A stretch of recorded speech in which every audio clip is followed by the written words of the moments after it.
రెండవ దశలోనిక రాసిన పత్రిక, రెండవ దశలోనిక పత్రిక 2వ అధ్యాయం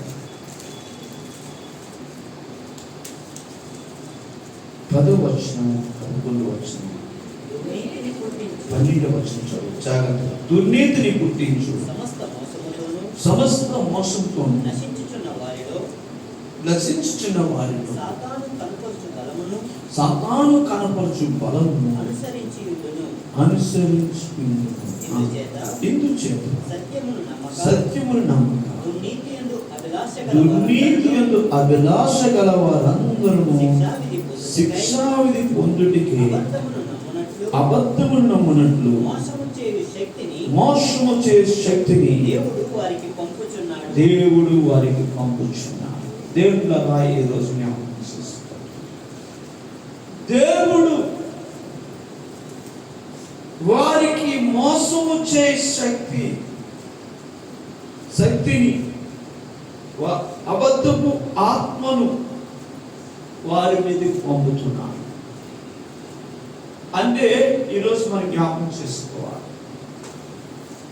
ఎవరి మీదకి ఆత్మ వస్తుంది. దేవుడు అంటాడు, దేవుడి దగ్గర విన్నపం చేస్తుంటాయి. ఒక విషయం చూసి జ్ఞాపకం చేసుకోండి.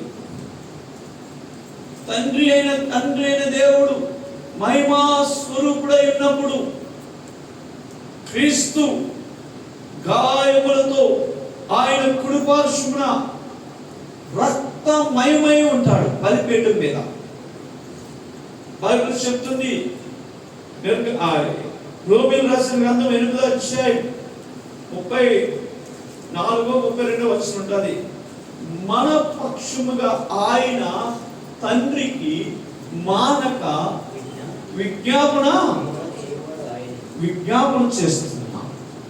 అదే విధంగా ఒక పక్క, ఇంకొక పక్క సాతానుడు ప్రకటన రాసిన గ్రంథము 2వ అధ్యాయము దేవుడులాగా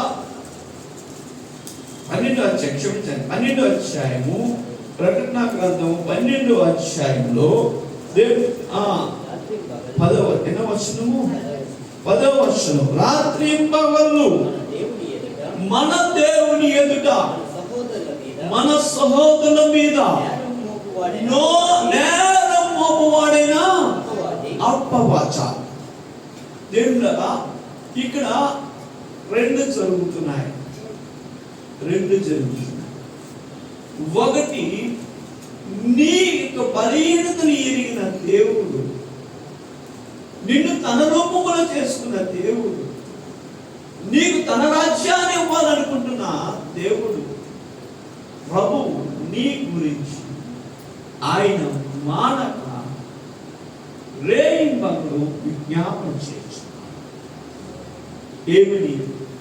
ఉదాహరణకి ఒక మాట, యేసు ప్రభువు వారు ఒక ఉపమానం చెప్పారు. చనిపోకముందు ఆయన ఏ ఉపమానం చెప్పారు? ఒక తోటమాలికి, ఒక యజమానికి ఒక పెద్ద తోట ఉంది. ఆ తోటలో ఒక మంచి అంజూరపు మొక్క వేశారు. తోట అన్ని మొక్కలతో ఉంది, కానీ మంచి అంజూరపు మొక్క వేశాడు ఆ తోట మాలి. ఆ తోట యజమాని ఎందుకని వేశాడు? ఇది మంచి పళ్ళు కాస్తుంది, ఇది మనకి మంచి ఆరోగ్యం, ఇది చాలా బాగుంటుంది ఈ అంజూరపు చెట్టు అంటే. అలాగే పోలి వేసింది, అది ఎప్పుడు కాపు కాస్తుంది, ఇదిగో పలానా సంవత్సరంలో కాపు కాసేస్తుంది వేసిన తర్వాత. ఓకే, ఆ సంవత్సరం వచ్చింది, దాని కాపు కాస్తుందేమో అని చూశారు, కాపు కాయలేదు. అప్పుడు యజమాని వచ్చి అంటాడు, అయ్యా ఇది కాపు కాయలేదు, ఎందుకు ఈ వృక్షము, ఈ చెట్టు ఇది పెరగడము భూమికి ఇదిగో 3 ఏళ్ల నుండి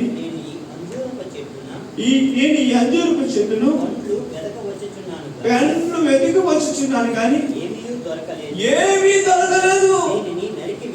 3 సంవత్సరాల నుండి యజమానుడు చూస్తున్నాడు, వీడు వేసిన చెట్టు కాయలు కాస్తాదా లేదా, కాయలు కాస్తాదా లేదా అని యజమానుడు తోటమాలి వేసిన ఆ యొక్క చెట్టు వైపు చూస్తున్నాడు.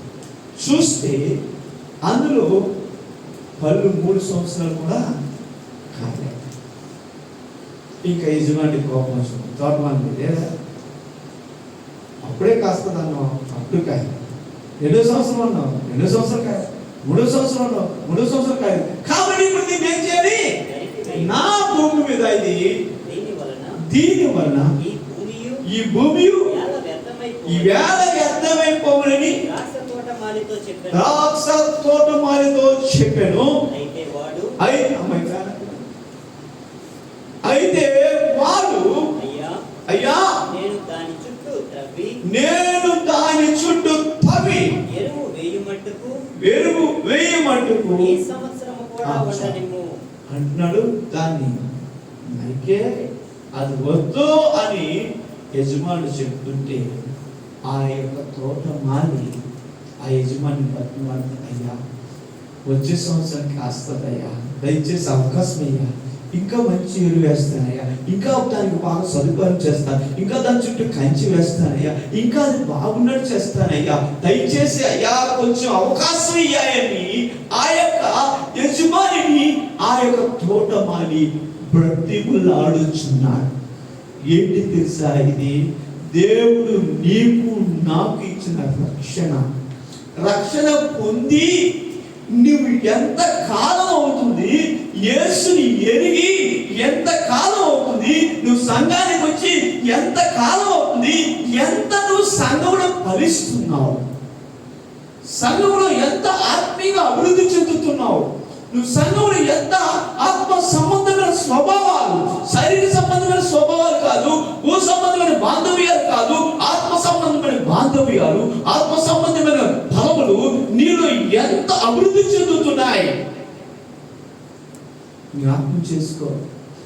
నీవు ఆత్మ సంబంధంగా అభివృద్ధి చెందాలని దేవుడు నీకు మంచి ఉద్యోగాన్ని ఇచ్చాడు, దేవుడు నీకు మంచి చదువునిచ్చాడు, దేవుడు నీకు మంచి వ్యాపారాన్ని ఇస్తున్నాడు, దేవుడు నీకు మంచి ఆరోగ్యాన్ని ఇచ్చిస్తున్నాడు, దేవుడు నీ చుట్టూ మంచి కంచి ఎరువేస్తున్నాడు. ఎరువు ఎందుకు తెలుసా?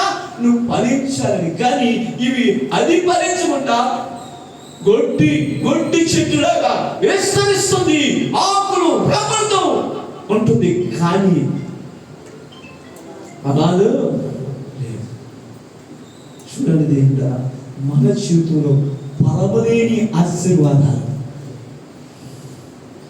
అంటే నువ్వు తిన్నవే ఆశీర్వాదం, నువ్వు లాభవడమే, నీ వల్ల తోటి వారు కానీ, నీ వల్ల ఇతర సంఘాలు కానీ, నీ వల్ల దేవుడి నామం కానీ ఘనపరచబడి మహిమపరచబడుతుందా, నిన్ను చూసి దేవుడు ఆనందిస్తున్నాడు. మొట్టమొదటి ఫలాలు లేని చెట్టుకి ఏంటంటే తెలుసా? ఫలాలు లేని చెట్టుకి ఏంటంటే తెలుసా? చెప్పండి. ఫలాలు లేని చెట్టుకి కంచి వేస్తారు ఫలాలు కాయాలని, ఎరువు వేస్తారు ఫలాలు కాయాల్సింది. ఏంటంటే సువాసన ఉండదు, అందులో పువ్వులు రావు, పరిమళ వాసన ఉండదు. జ్ఞాపకం చేసుకొని దేవుళ్ళారా, ఈ రోజు నీ జీవితం ఇతనికి సువాసనగా లేదు, ఇతనికి పరిమళ వాసనగా లేదు, సంఘానికి ఉండదు, నీ ఇంట్లో వారికి ఉండదు, నశించిపోతున్న వారికి ఉండదు. పరిమళ వాసన అంటే ఆత్మ బలవంతమైన జీవితాన్ని ఎవరు జీవిద్దాం అనుకుంటారో వారిలో మొట్టమొదట వారి జీవితం అనేక మంది ఎదుట సాక్ష్యంగా వెదజల్లుతుంటారు. కానీ లేదు, లేదు, సువాసనే లేదు, ఫలాలు లేవు. అప్పుడు యజమాని వచ్చి అంటాడు, నేను ఇంకా దీనికి నువ్వు ఎరువేస్తే ఒప్పుకొని అంటాడు, నువ్వు ఇంకా దీన్ని ఇక నువ్వు ఉంచితే నేను ఒప్పుకొని అంటాడు. అంటే తోటమాలి బతులాడుతున్నాడు. అది ఆకుడు పార్చున్న వ్యక్తి ఏమని బతులాడు. అదే ఎడం పక్కన ఉన్న వ్యక్తి ఏంటంటున్నాడు? ఎడం పక్కన ఉన్న వ్యక్తి మానక రాత్రి పగలు మన విరోధి అయిన సత్తాన్ని దేవుని ఎదుట నేరం మోపుతున్నాడు. ఏం మోపుతున్నాడు? నీవు కంచేసావు, నీవు వారికి మంచి ఎరువు వేస్తున్నాడు, అన్నీ చేస్తున్నాడు, ఏంటి నీ కోసం ఫలిస్తున్నాడు? వాడి భూమి మీద ఏ సత్క్రియలు ఉన్నాయి, వాడి భూమి మీద ఏ మంచి క్రియలు ఉన్నాయి అని వాడు కాబట్టి ఎందుకు వాడికి ఎందుకు అంత నువ్వు ఇచ్చేస్తున్నావు, నువ్వు అన్యాయస్తుడివి అని వీడు మాట్లాడితే దేవుడి దగ్గర నీ మీద నేరాపాదం చేస్తుంటాడు. నువ్వు చేస్తున్న ప్రతి పని, నువ్వు ఇచ్చిన డబ్బుని దుర్వినియోగపరుస్తున్నాడు, నువ్వు ఇచ్చిన ఆరోగ్యాన్ని చెడు సీతానికి వినియోగిస్తున్నాడు, నువ్వు ఇచ్చిన డబ్బుని వ్యసనానికి వాడుతున్నాడు, నువ్వు ఇచ్చిన వాహనాన్ని జలసానికి వాడుతున్నాడు. ఇది వాడు ఆ విధంగా నేరాపదన చేస్తుంటాడు. కానీ ఇక్కడ గొప్పతనం ఏంటంటే చెట్టుని ఆయన అలాగే నరికేద్దాం అనుకుంటే ఈయనంటాడు, అయ్యా ఎవరు గాయాలతో ఉన్నమంటాడు, రక్తంతో కారుతున్నాడు, అందుకని నేను ఒక పాట రాస్తాను. ఏరులై దారలై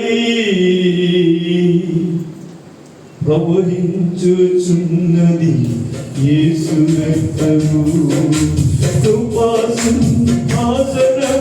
యొద్దనుంది ప్రవహించుచున్నది యేసు రక్తము, కృపాసింహాసనము యొద్దనుంది ప్రవహించుచున్నది యేసు రక్తము.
యేసుక్రీస్తు వారు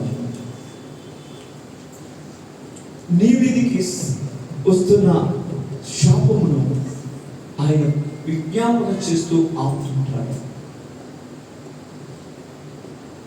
నీ నా తరపున తండ్రి ఎదుట ఆయన ఉన్నాడు. కాబట్టి ఆయన ఆపుతున్నాడని ఇప్పుడు చదివిన లేఖన భాగములో ఈ దశలోనికి రాసిన పత్రికలో ఆ యొక్క 2వ దశలోని 2వ అధ్యాయం 10వ వచనంలో దుర్నీతిని పుట్టించు సమస్త మోసముతోను నశించుచున్న వారిలో, దుర్నీతి వారిలో నీతి లేదు, దుర్నీతి మోసం. నువ్వు ఎవరిని మోసం చేయగలవు? మనుషుని చేయగలవు, దేవుని చేయగలవు. నీ తల్లిని మోసం చేస్తే నువ్వే నష్టపోతావు, నీ తండ్రిని మోసం చేస్తే నువ్వే నష్టపోతావు, నీ భార్యని మోసం చేస్తే నువ్వే నష్టపోతావు ఒకరోజు, నీ యొక్క భర్తను మోసం చేస్తే ఒకరోజు నీవే నష్టపోతావు. అంతకన్నా విలువైన దేవుణ్ణి నీ భార్య, భర్త, నీ బిడ్డలు, తల్లిదండ్రులు కన్నులు కప్పగలవేమో కానీ దేవుని కన్నులు కప్పలేవు. నువ్వు చేస్తుంది ఆయన చూస్తున్నాడు. ఆయనకి అన్ని ఎరికే. ఆయనకి తెలియకుండా ఏది ఉండదు. దేవుడు ఉదాహరణ చెప్తాను మీకు మాట. ఇప్పుడు నా కొడుకు ఏదైనా తప్పు చేస్తే నేను కప్పుతాను కదా. నా కొడుకు కాబట్టి అయ్యో అందరికీ తెలియకూడదు. ఆయన చాలా మంచోడు అని చెప్తుంటాను. వాడు ఆయన ఇంట్లో నన్ను తిడుతుంటాడు, నాకు వ్యతిరేకంగా ఉంటాడు. ఆయన సార్ నా పిల్లలు మంచోడు నా పిల్లల గురించి చెడ్డగా ఎవరికి తెలియకూడదు. నీకే నాకు అంతగా ఉంటే అంత చెడ్డలు నువ్వే నేను అంతగా ప్రేమిస్తూ ఎందుకు నా కొడుకు మారుతాడేమో అని, అదేవిధంగా నీవు నేను మారుతావేమో అని ఆ తండ్రి కుడి పార్శ్వమున యేసు క్రీస్తు వారి గాయాలతో అయ్యా ఒక్క సంవత్సరం అవకాశమే, ఇంకొక సంవత్సరం అయ్యా, ఇంకొక సంవత్సరం. అలాగా అవకాశం దేవుడు యేసుక్రీస్తు వారు నీ గురించి నా గురించి తండ్రి కుడి పార్శ్వమున అడుగుతూ ఉంటాం. కానీ మనం ఏం చేస్తామంటే సాతాను కలుగజేయు ఆ యొక్క దుర్నీతిని ప్రేమిస్తూ, ఆ చెడ్డదాన్ని ప్రేమిస్తూ, ఆ చెడ్డ వాటి మీదే మనసు పెట్టుకుంటూ మనం దాంట్లోనే పరిగెడుతుంటాం. ఎలాగ చేస్తే తప్పేంటి, అలాగ చేస్తే తప్పేంటి. ఒక మాట చెప్తాను, దీంట్లో నువ్వు కాసే ఫలాలు వేసిన తోటమాలి ఆ యజమానుడు అనుభవించాలనుకుంటాడా, బయట అనుభవించాలనుకుంటాడా? అదేవిధంగా రక్షణ ఇచ్చిన దేవుడు నిన్ను ఏ సంఘంలో నాటాడో ఆ సంఘం, ఆ దేవుడు నీ యొక్క ఫలముల ద్వారా వారు కనపరచబడాలని, ఆ సంఘం ఆశీర్వపడాలని, హెచ్చింపబడాలని సంఘము ఆ దేవుడు కోరుకుంటాడు. నీ ఫలము ఆ సంఘానికి ఉండాలి, నీ యొక్క ఫలము ఆ దేవుడికి ఉండాలి. ఏంటి నీ ప్రవర్తన? దేవుడు ఒకరోజు ఒక పెద్ద ఆయన సంవత్సరానికి 3 కోట్లు వారు సంస్థలు దీంట్లో ఖర్చు పెడతారు పేదవారికి. సంవత్సరానికి ఎంత? 3 కోట్లు ఒక సంవత్సరానికి. అంత పంట వారికి ఎక్కడ వస్తుందో మనకు తెలియదు, వారు ఖర్చు పెడతారు. ఆయన నన్ను వెతుక్కొని వచ్చాడు చూడడానికి. వెతుక్కుని వచ్చాడు ఏంటంటే ఆయన ఒక అతన్ని తీసుకొని వచ్చాడు. వాళ్ళిద్దరు చూస్తే మంచి దీంట్లో వచ్చి చాలా దీనిగా ఉన్నారు. మా ఇల్లు చూస్తే చాలా చిన్నీళ్ళు, ఆ మేడ పైకి మెట్లకి వాళ్ళు లిఫ్ట్ ఏసీ రూమ్ లేకపోతే ఉండరు. అలాగే నా ఇంటికి ఎత్తుకొని వచ్చి నాకు నమస్కారం పెట్టి నేను అక్కడ కూర్చున్నాను. వాళ్ళు నా ముందుని ఒక మామూలు వ్యక్తిలా కూర్చున్నారు. కూర్చొని కుమార్ పాస్టర్ గారు, అరే కుమార్ పాస్టర్ గారు అంటే ఏదో పెద్ద దీనిగా ఉంటారు అని అనుకున్నాము, మీరేంటి ఎలాగొన్నారన్నాడు. సార్ నేను చెప్పండి కుమార్ పాస్టర్ గారు అని అన్నా. లేదు సార్ నేనే సార్ చెప్పండి అంట. నేను మామూలు చిన్న ప్యాంట్ వేసుకొని కూర్చున్నాను. అంటే వాళ్ళు నన్ను మామూలుగా చూస్తున్నారు. చెప్పండి సార్. అప్పుడు నేను లోనికి వెళ్ళి మళ్ళీ బట్టలు పూర్తి మంచి బట్ట వేసుకొని కూర్చున్నాను. సార్ నేనే సార్ చెప్పండి ఏంటంటే, సార్ నేను మీ దగ్గరికి ఎందుకు వచ్చానంటే మీ సంఘంలో ఒక అబ్బాయి చూశానండి. ఆ అబ్బాయి ప్రవర్తన చూసి ఈ అబ్బాయి ఎలాగుంటే ఈ పాస్టర్ ఇంకా ఎలాగుంటాడో అని నేను వెతుక్కొని వచ్చాను అన్నాను. ఏంటో నాకు ప్రాణం చూసి నాకు ఇచ్చినంత చూసారు. మీ ప్రవర్తన, మీ సద్గుణములు, మీ జీవితము ఇతరులు చూచి అరే వీళ్ళు నడిపిస్తున్న సేవకుడు ఎంత గొప్పవాడని, అరే వీళ్ళు నమ్ముకున్న దేవుడు ఎంత గొప్పవాడని వారు కనపరిచేటట్టు మీరు ఉండాలి. కుడికైతే కుడికి, ఎడమకైతే ఎడమకి, చుట్టూ దేవుడికి అవసరం లేదు. చాలా మంది అలాగే ఉంది. దెయ్యం కట్టేస్తున్నాయి. అది దెయ్యం మోసపరుచు ఆత్మ వాళ్ళు ప్రేరేపిస్తుంది. వారి హృదయంలో ఉన్న స్వభావం బట్టి ఆత్మ వారిలో చోటు చేసుకుంటుంది. ఆత్మ మోసపరుచు ఆత్మ చాలా జాగ్రత్త. సాతాను అంటాడు, దేవుడికి కంప్లీట్ చేస్తుంటాడు. వాళ్ళు ఎలాగొన్నారు చెప్తే ఎందుకని వదిలేస్తాను? అవకాశం దేవుడు ఇస్తుంటాడు. ఆ టైంలో నువ్వు మారాలి. ఇక్కడ ఈ కుడివైపు ఉన్న వ్యక్తి గాయాల చేత తండ్రి క్షమించు ఒక్కసారి, ఇంకొక అవకాశం. అలాగా నీకు ఎన్ని అవకాశాలు అయ్యే ఒకసారి జ్ఞాపకం చేసుకో. అవకాశం దానిపోతే పెకిలించబడతావు, తీసివేయబడతావు. అప్పుడు ఎన్ని ప్రయత్నాలు చేసినా ఉండదు. మారుదామన్నా మారలేవు. సౌలుకి అవకాశం ఇచ్చాడు దేవుడు. మారుతాడని సౌలుకి అవకాశం ఇచ్చాడు. సౌలు మారలేదు. మారకపోతే దేవుడు, బైబిల్ చెప్తుంది, యెహోవా యొద్ద నుండి దేవుని ఆత్మ సౌలుని విడిచిపెట్టి వెళ్ళిపోయింది. కానీ మరి ఆ పక్కన దురాత్మ యెహోవా యొద్ద నుండి దురాత్మ ఒకటి వచ్చి ఈ పక్కన ఏంటుంది, ఈ పక్కన ఎవరున్నాడు? దురాత్మ. మానక విడొప్పుకోడు. ఎలాగుంటాడు వాడిని దీవిస్తావు, ఎలాగ ఫైటింగ్ చేస్తావు, ఎలాగ వాడికి విజయాలిస్తావు. వాడు ఎక్కడ నీ మాట వింటున్నాడు, ఎక్కడ నేను గౌరవిస్తున్నాడు, ఎక్కడ పరిచయం, ఎక్కడ నువ్వు చెప్పింది చేస్తున్నాడు. చూసారు? ఎక్కడి వచ్చింది? ఎక్కడికి వచ్చింది? వచ్చి వాడిని ఆవరించింది. దేవుడా వెంటనే ఇంకా ఆ పెకిలిపబడ్డాడు, అంటే తీసివేయబడ్డాడు సౌలు. ఎలాంటి స్థితి అంటే సౌలుది దేవుడా, దేవుణ్ణి వెతికిన దేవుడు దొరకలేదు. వారికి దేవుడు దొరకడు. ఇంకా ఆ సమయం దానిపోతే అందుకని ఇక్కడ ఈ వ్యక్తి అంటున్నాడు, అయ్యో దేవా, ఒక్క సంవత్సరం అవకాశం నీకోసం, నా కోసం, నా యేసయ్యా, మన యేసయ్యా. దేవుడా, ఆయన భూమి మీద ఉన్నప్పుడు రాత్రి అంతా ప్రార్థన చేస్తుంది నీకోసమే. ఇప్పుడు కూడా ఆయన మోకాలు వేస్తుంది నీకోసమే. ఆయన అడ్డుపడుతున్నాడు శాపం రాకుండా.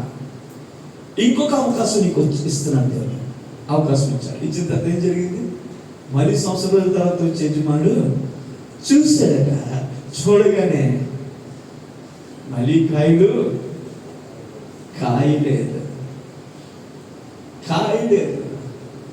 జాగ్రత్త. వీళ్ళప్పుడు డబ్బు కోసం పరిగెడుతున్నావా? ఎందుకు? సరైన ఆరోగ్యం లేనప్పుడు, సరైన కుటుంబ సమయంలో లేనప్పుడు, ఈ లోకంలో వాక్యాల కోసం పరిగెడుతున్నావా? అవి ఎప్పుడు ఉంటాయి, ఎప్పుడు తొలగిపోతే తెలియదు. దేనిగా ఇందాక రాముడు చెప్పాడు, కరోనాలో ఎవరు రాలిపోయారో ఎవరు రాదో తెలియలేదండి. నేను బాగుంటాను, నేను ఆరోగ్యంగా ఉన్నాను, మంచి బాడీ బిల్డర్ అనుకున్నాడు, రాలిపోయాడు. నేను డాక్టర్ని, నాకేం భయం లేదు అనుకున్నవాడు రాలిపోయాడు. నాకు అన్నీ ఉంది, నేను ఏసీలో ఉన్నాను, నన్ను ఎవరు ఉంటే నా దగ్గర ఎవరు రాలేదు అనుకున్నవాడు రాలిపోయాడు. రోడ్డు మీద పడినాడు, బ్రతుకున్నాడు. ఏమీ లేనుడు బతుకున్నాడు. జ్ఞాపకం చేసుకుంది అన్న, సమయం నీది కాదు, సమయం నీది నాది కాదు. మొన్న 12వ తారీఖుని ఒక గ్లోబల్ వార్నింగ్ చిన్నది ఇచ్చారు. ఎలాగుంటుందో చెప్పలేమన్నారు. దేవుని జ్ఞాపకం చేసుకుంటాం. ఈ లోకంలో మనం బ్రతికే దినాలు మనుషుల కోసం కాదు, దేవుడి కోసం బ్రతకాలి. హల్లెలూయా. నేను సృష్టించిన సృష్టికర్త కోసం నేను బ్రతకాలి. నా భార్య కోసం కాదు, నా భర్త కోసం కాదు, నా పిల్లల కోసం కాదు, నేను వీరి కోసం వారి కోసం కాదు, దేవుడి కోసం నువ్వు బ్రతకాలని ఎలాంటి ఆశ కలిగి ఉంటావు, అప్పుడు నీవు సకల జనులకు దీవెనకరంగా జీవించగలుగుతావు. యేసేపు అలాగే జీవించాడు. ఆయన తండ్రి కోసం కాదు, పిల్లల కోసం కాదు, ఎవరి కోసం కాదు, ఆయన పోతిఫర్ భార్య కోసం కాదు, కానీ దేవుడి కోసం జీవించాడు. కాబట్టి పోతిఫర్కి ఆశీర్వాదకరంగా ఉన్నాడు, దేవుడి కోసం జీవించాడు. కాబట్టి చైనాలో ఆశీర్వాదకరంగా ఉన్నాడు, దేవుడి కోసం జీవించాడు. కాబట్టి పరలోకి దేశానికి ఆశీర్వాదకరంగా ఉన్నాడు. కరువు కాలంలో తన కుటుంబానికి కూడా ఆశీర్వాదకరంగా ఉన్నాడు. ఈరోజు నేను దేవుడి కొరకు జీవిస్తాను, దేవుడి కొరకు నేను ఫలిస్తాను, నా కోసం కాదు. యేసేపు కోసం అయితే ఎప్పుడు పోతిఫర్ భార్యతో పాపం చేసేవాడు. జాగ్రత్త. ఎట్టి పరిస్థితుల్లో నీ శరీరంలో అలాంటి అవకాశం ఇవ్వదు, నీ కళ్ళు అలాంటి అవకాశం ఇవ్వదు. చూసారా, మంచి బ్యూటిఫుల్ లేడీ అందమైన అబ్బాయి, మంచి హ్యాండ్సమ్ ఉన్నవాడు, మంచిగా మంచి హైట్ ఉన్న అబ్బాయి, అమ్మాయి నీ ఎదురుగా కూర్చుంటుంటుంది. కొన్ని సమయాలు నీతో నీ వైపు అలా చూస్తుంటారు. చూస్తున్నప్పుడు నీ శరీరం ఆకర్షింపబడుతుంది. వారి కోసం కాదు, నేను యేసు రక్షణ ఇచ్చింది ఆయన కోసం. ఆయన్ని ఆకర్షింప చేసుకోవాలి. ఎవరిని? దేవుణ్ణి ఆకర్షింప చేసుకోవాలి. దేని చేత? పదముల చేత, శ్రేష్టమైన జీవితం చేత, మంచి సువాసన చేత ఆయన్ని నేను ఆకర్షింప చేసుకోవాలి. లేదా దేవుడే నేను విడిచిపెట్టేస్తాను. 12వ వచనం 11 ఇందుచేత సత్యమును నమ్మక దుర్నీతి చెడుతనం వైపు అభిలాష, సత్యమని యేసు నందు అభిలాష లేక దేవుని యొక్క మందిరం పట్ల అభిలాష ఉండదు. ఎవరో అన్ని జనులు చేస్తారు ఫంక్షన్లో, వాటి ముందు ప్రిఫరెన్స్ ఇస్తారు. దేవుని ఐగుప్తులో ఇజ్రాయేల్ ప్రజలు ఎలా మునుపు దేవుడు అంటాడు, మోషేతో చెప్తారు, వీళ్ళందరినీ అరణ్యంలోకి ఆరాధన రమ్మని చెప్తుంటే వాళ్ళందరికీ చెప్తే వాళ్ళు మోషే అరణ్యం చాలా దూరం, ఎన్నో నెలలు నడాలి, అక్కడికి రమ్మంటే ఏంటి, ఇక్కడ మంచి గుళ్ళు ఉన్నాయి, మంచి చర్చిలు ఉన్నాయి, మంచి మనకి ప్రార్థన మందిరాలను ఇక్కడ ఆరాధన చేసుకుందాం అంటే దేవుడు మొత్తానికి అక్కడికే రమ్మంటున్నాడు. అంటే అందరూ అలాగే వెళ్దామనుకుంటుంది. ఒక మాటకి వెళ్ళాలి. తర్వాత పొరవ దగ్గరికి వచ్చి అడిగినప్పుడు పొరుగు కూడా అంటాడు, ఇక్కడ ఆరాధన చేసుకోవచ్చు కదా, ఇంతకన్నా మంచి మందిరం ఉందా అక్కడ, ఎంత ఏసీ మందిరం, ఆహ్లాదమైన మందిరం, ఓ చక్కగా మీరు కూర్చుని పరుపులు కింద కుషన్లు ఉంటాయి, అలాంటి మందిరం మీరు చూపిస్తే అక్కడికి వెళ్తారంటారండి. మేము అక్కడికే వెళ్తాం. హల్లెలూయా. అంటే వాడి డెడికేషన్ దేవుడి పట్ల. ఈరోజు నా చేతుల్లో లోకమైన పనుల కన్నా దేవుడి పట్ల డెడికేషన్ ఉండాలి. అవసరమైతే ఆ రోజు డ్యూటీ సెలవు పెట్టుకోవాలి. హల్లెలూయా. దేవుని సన్నిధి ముఖ్యం. ఏమైనా పనులుంటే ఆ టైంకి మనం మార్చుకోవాలి, జ్ఞాపకం చేసుకోవాలి. ఈరోజు దేవుడు మనతో మాట్లాడుతున్నాడు. పరిశుద్ధాత్మ దేవుడు దేవుని సన్నిధిని ఎంత ప్రేమిస్తున్నాం. యేసేపు దేవుని సన్నిధి పట్ల పరిగెట్టాడు, ఫరో యొక్క ఆస్తి పట్ల పరిగెట్టలేదు. జ్ఞాపకం చేసుకోండి. ఫరో పట్ల పోతుపరు ఆస్తి పట్ల పరిగెట్టినట్లయితే ఆయన పోతుపరి యొక్క భార్య వల్ల పడిపోతాడు, మోసపరచు ఆత్మ వల్ల పడిపోతాడు. దెయ్యాలు వచ్చేస్తే జాగ్రత్త. ఒకరోజు నేను అది తినకూడదు, నేను ఆహారం తినకూడదు, ఆకలితో ఉన్నాను, నాకు మటన్ అంటే చాలా ఇష్టం. ఇప్పుడు కాదంటే అప్పుడు ఎప్పుడు మటన్ తిన్నాను, దయచేసి మీ ఇంటికి వచ్చినప్పుడు ఎప్పుడు మటన్ పెట్టద్దు అంటే రెడ్ మీట్ ఏది తిన్నాను. హల్లెలూయా. చికెన్ కూడా మానేద్దామంటే అవ్వట్లేదు, అది కూడా మానేస్తాను. హల్లెలూయా. ఫిష్ తిన్నాను, మానేస్తాను. హల్లెలూయా. దేవుడు జ్ఞాపకం చేసుకోండి. అప్పుడు నాకు మటన్ అంటే చాలా ఇష్టం, చాలా ఇష్టం. మటన్ కొరకు పంపించాడు. నా స్నేహితులు తిన్నాం అంటాడు. ఏమంటే అది తినేది కాదు, అది వేరే కార్యక్రమం చేసింది అన్నాడు. నేను ఉండలేక ఆ వాసన చూసుకోలేక తినేసాను.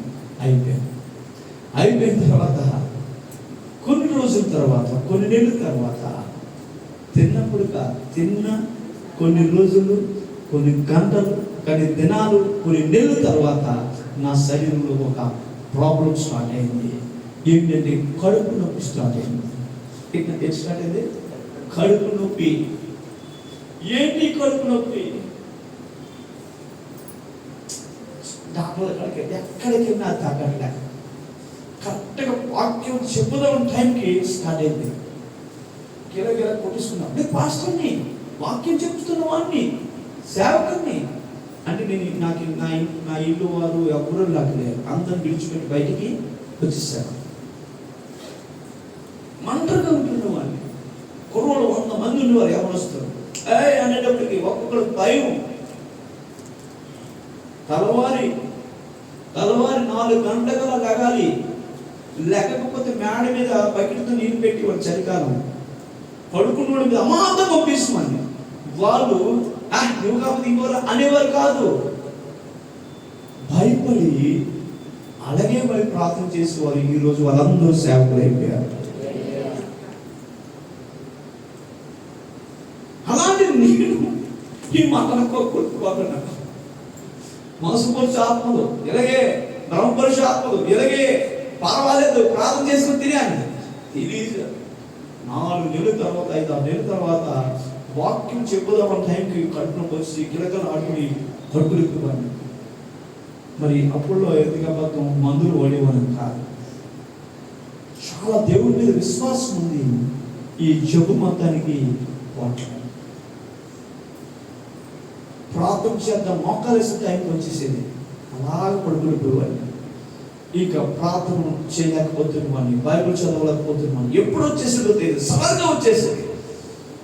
ఇంకా ఒకరోజు ప్రార్థిస్తున్న ఒక ఇంట్లో నేను ప్రార్థన చేస్తూ ప్రార్థన తట్టు కడుపులో తట్టుకోలేక ఒక మూల పడుకునిపోయాను. మంచి నిద్రలోకి వెళ్ళిపోయాను. ఈలోపు ఆ తల్లి ఆవిడ ప్రార్థన చేస్తుంటే ఆడిదేవిగా ఒక దొరకగా ప్రార్థన ఆపుతావా చిన్న కోతుపిల్లకి ఎత్తుతున్నాను. అక్కడి వచ్చామన్నమాట. ఆయన దగ్గర నుండి వచ్చిందండి. ఎవరి దగ్గర నుండి? సేవకుడి దగ్గర నుండి వచ్చి చెప్తున్నది. ఎవరి దగ్గర నుండి? సేవకుడి దగ్గర నుండి వచ్చింది. ఆవును డిస్టర్బ్ చేస్తుంది. జాగ్రత్త, నువ్వు తప్పు చేస్తే నీలోబడి వెళ్ళి నీ భార్యని డిస్టర్బ్ చేస్తాడు. నువ్వు తప్పు చేస్తే నీలోబడి వెళ్ళి నీ తండ్రిని డిస్టర్బ్ చేస్తాడు. నువ్వు తప్పు చేస్తే నీలోబడి వెళ్ళి నీ పిల్లలతో డిస్టర్బ్ చేస్తాడు. జ్ఞాపకం చేసుకో. ఆవిడ వచ్చి ప్రార్థన పడాలి కాబట్టి ఏడ్చి ప్రార్థన చేస్తుంది. ఆమె అంత ఆత్మీయమైన కన్నులు తెరవబడి ఉంది కాబట్టి ఆమె ఆ దృశ్యాన్ని చూడగలిగింది. ఈరోజు నీవు నేను అంత ఆత్మీయమైన స్థితిలో ఉంటే నీ ఇంట్లో వచ్చే సమస్యలను చూడగలవు. ఎలాగన్నారండి, ఇల్లు ఎలాగన్నారండి, అలాంటి మాట్లాడితే నీ కన్నులు తెరవబడవు. లేదుయా, సమస్యను చూసి ఏడ్చేవారు కన్నులు తెరవబడవు. కష్టాలు చూసి ఏడ్చేవారు కన్నులు తెరవబడవు. ప్రభువుని చూచి తమ పాపముల విషయమై పరివర్తన చెందిన వారు కన్నులే తెరవబడతాయి. లేదుయా, వెంటనే ఆమె లేచి, బాబు ఏంటి బాబు నీ పరిస్థితి తెలబంది, నేను మాస్టర్ నీ కడుపులోకి లోపల ఉత్తరాత్మ బయటకు వచ్చింది ఎలాగన్నది అంటే, అప్పుడు మళ్ళీ ప్రార్థన ప్రారంభించాం. ప్రార్థన ప్రారంభిస్తే ఆవిడ ప్రార్థన చేస్తుంది. అప్పుడు చెప్తుంది, ఆవిడ కడుపులోనే ఉన్నాను నేను, ఎక్కడికి వెళ్ళమంటాను, ఎలాగొచ్చావు, వాడు 16వ రోజు తినబోటి నిశ్చితమైన దాన్ని తిన్నాడు.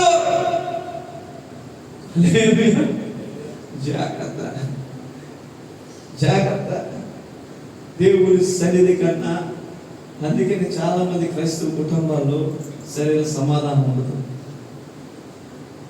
దేవుడి సన్నిధి కన్నా అన్య ఆచారాలకి, అన్య పద్ధతులకి, లోక సంబంధమైన పనులకి ప్రార్థననే తెలుస్తుంటారు.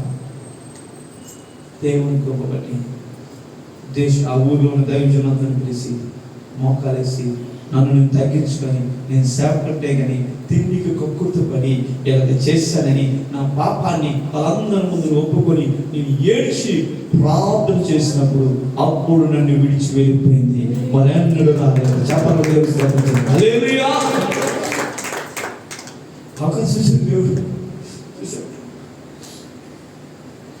జ్ఞాపకం చేసుకున్న దేవుడా, మన జీవితంలో సాధారణుడు నీ హృదయ కోరిక బట్టి వాడు నీ జీవితంలోకి రావడానికి చూస్తాడు.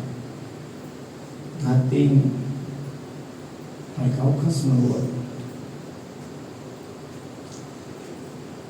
సొదొమ గొమొర్రా ప్రజలను తప్పించుకొని వస్తున్న లోతు భార్య ఇటు చూస్తుంది, తన హృదయం అటుకాస్తుంది.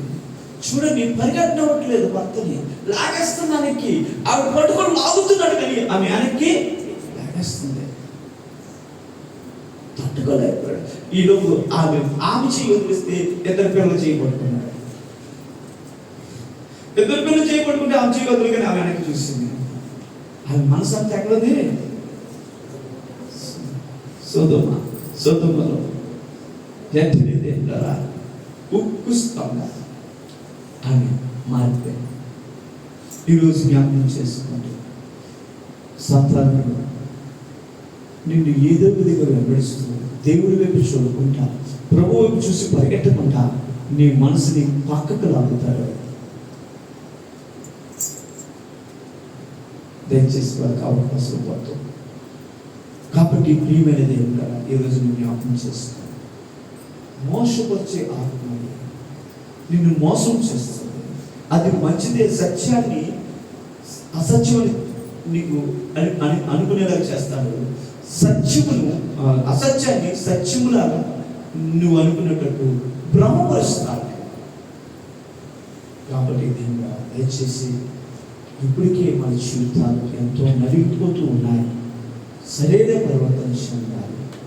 ప్రభువారు ఆ యొక్క వృక్షం కోసం ప్రార్థన చేసినట్టు ఇప్పటికీ మన కోసం ఆయన తోటమాలిగా పనిచేస్తాడు. ఆయన అంటాడు 15వ అధ్యాయం దేవుడా యోహాను రాసిన సువార్తలో అంటాడు, నేను నిజమైన ద్రాక్షవల్లిని, నా తండ్రి వ్యవసాయకుడు, నాలో ఫలింపని ప్రతి తీగను ఆయన తీసి పారివేయును.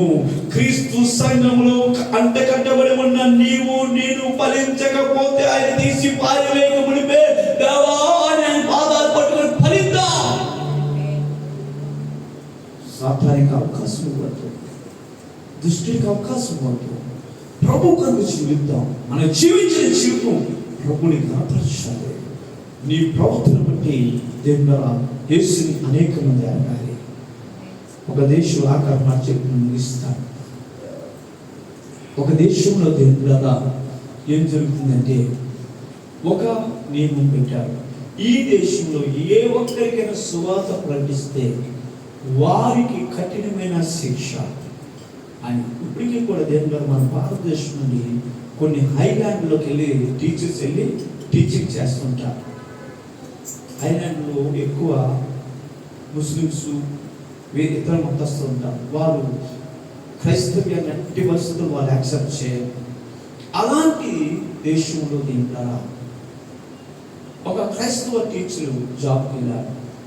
అక్కడ ముందుగా చెప్పారు, జాబ్ ఇవ్వకముందే నీవు ఒక్కరికైనా సరే నీ మతం కోసం మాట్లాడితే నీకు ఇక్కడ శిక్ష ఉంటుంది, నీ ఉద్యోగం పోతుంది, తిరిగి నువ్వు నీ దేశానికి వెళ్ళలేదు అని చెప్పినప్పుడు దేవుడు ఆయన అన్ని రూల్స్ మీద సంతకం పెట్టి జాబ్లో జాయిన్ అయ్యారు. జాబ్లో జాయిన్ అయిన తర్వాత దేవుడు ఆయన జాబ్ చేస్తూ కొన్ని సంవత్సరాలు అయిన తర్వాత ఆ యొక్క ప్రిన్సిపల్ యొక్క కొడుకు బైబిల్ చదువుతున్నాడు. బైబిల్ చదువుతుంటే ఆ ప్రిన్సిపల్ చూసారా, ఈ బైబిల్ని అక్కడ నీకు గమనించాడు, నేను ఏదో విధంగా ఆర్డర్ పెట్టి రప్పించుకున్నాను డాడీ అంటే ఇది మనం చదవకూడదు అంటే ఆ అబ్బాయి తన తండ్రి చెప్పిన రహస్యంగా చదవడం మొదలెట్టాడు. ఆ అబ్బాయి కాదు, చాలా మంది యవనస్తులు చదవడం మొదలెడుతున్నారు ఆ కాలేజీలో.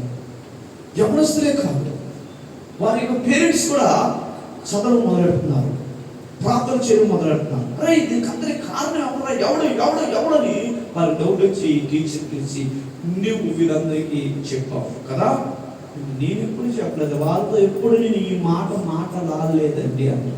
మరి అలాగే వాళ్ళందరినీ పిలిచి వాళ్ళందరినీ శిక్షించి అడుగుతున్నప్పుడు వారు ఒకటే మాట చెప్పారు, ఎస్ ఆయన మాకు చెప్పలేదు కానీ ఆయన నమ్ముకున్న దేవుడిని మేము నమ్ముకున్నాం.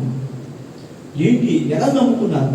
ఆయన చెప్పలేదు అంటున్నారు. ఎలా నమ్ముకున్నారంటే మేము మీ అందరి ప్రవర్తనలు చూసాం, మీరందరూ నడిచే నడవడికి చూసాం, మీరు మాట్లాడే విధానం చూసాం, మీరు చూసే చూపులు విధానం చూశాను.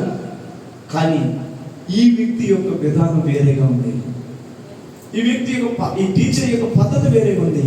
మేము ఈయన పరీక్షించినప్పుడు రాశిని ఎందుకు ఎంత దీనిగా ఉన్నాడు, ఈయన ఏ తపస్సు చేస్తున్నాడని మేము చూడడానికి వెళ్ళినప్పుడు, కిటికీలో కూడా చూసినప్పుడు, ఈయన పరీక్షించినప్పుడు ఈయన ఇంటికి వెళ్ళిన కదా బైబుల్ అని ఒక పుస్తకం చదవడం మొదలు. ఏంటి ఆ పుస్తకం అని మేము చూసాం. ఆ పుస్తకమే బైబుల్. ఆయన ఈ పుస్తకం నుండి చదివి ఎంత చక్కగా ఉన్నాడంటే మేము చదవాలని ఆ పుస్తకం రప్పించుకున్నాం, చదివాం. మేము ఆ పుస్తకం ఉన్న యేసే గొప్ప దేవుడని మేము అంగీకరించమని అది చెప్పగానే ఆ దేశం అంతా ఆశ్చర్యపడిపోయింది.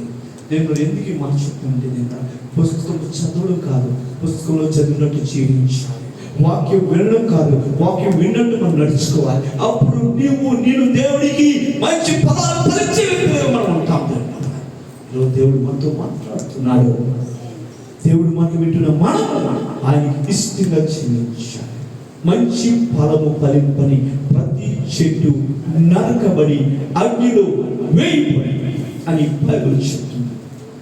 కాబట్టి మీరు బహుగా ఫలించడం వల్ల పరలోకముందు నా తండ్రి మహిమ పరచబడి. ఇంకో విషయం తెలుసా, మీరు బాగా ఫలిస్తే మీ తల్లిదండ్రులు మీరు మహిమపరచబడతారు. మీ తల్లిదండ్రుల పక్షపాతం ఉండదేమో, ఆయనలో ఉండదు. హల్లెలూయా. ప్రార్థన చేస్తున్నాం, కళ్ళు మూసుకొని దేవుడు మనతో మాట్లాడుతుంది. ఈరోజు నువ్వు ఎలాంటి జీవితాన్ని జీవిస్తున్నావు ఒక్కసారి జ్ఞాపకం చేసుకున్నావు. ప్రభువా తండ్రి, నేను దాన్ని మోసపరచు ఆత్మకి నా మనసును దుర్నీతి వద్దు నేను ప్రవేశించకూడదు. అయ్యా సరళంగా నేను ప్రవర్తించకూడదు. ప్రభా నీ కృప నాకు దయచేయాలి. తండ్రి నీకు స్తోత్రం చెల్లిస్తున్నాను. స్వరం వింటున్న ప్రతి ఒక్కరిని అందరూ భద్రపరచు, ప్రతి ఒక్కరి మీద రక్తాన్ని ప్రోక్షించు. అవును తండ్రి, ఈ మంచి ఫలాలు ఫలించాలి. అయ్యా నీవు కోరుకున్నట్టు మేము జీవించాలి. నీ ఆత్మనుసారిగా మేము జీవించడానికి మాకు సహాయం చేయాలి. ఆత్మ మమ్మల్ని బలపరుచుతాను. పరిశుద్ధాత్మ ఈరోజు గొప్ప ఉద్యమం మాలో పుట్టించు తండ్రి. యేసయ్య మా కోసం మానక రాత్రి పగలు ఓ తండ్రి కృపార్షణ విజ్ఞాపన చేస్తున్న ప్రభా, నువ్వు అపవాది ఓ రాత్రి పగలు మా మీద నేరం మోపుతుంటే, అవును ప్రభా మీరు చేసిన నేరంలో కొరకు నువ్వు గాయాలు పడ్డావని, రక్తాలు కాచావని, ఆ రక్తం మా పాపములు కడుగుతుందని, ఇంకా నీ రక్తం మా కోసం ప్రవహిస్తుంది. కృపకాలం ఆగిపోతే నేను ఎవరికి చెప్పుకోగలుగుతాను. ఈ రక్తంతో మరొకసారి నన్ను మమ్మల్ని మమ్మల్ని పరిశుద్ధపరచండి. అయ్యా మేము చేసిన తప్పుదములు క్షమించండి.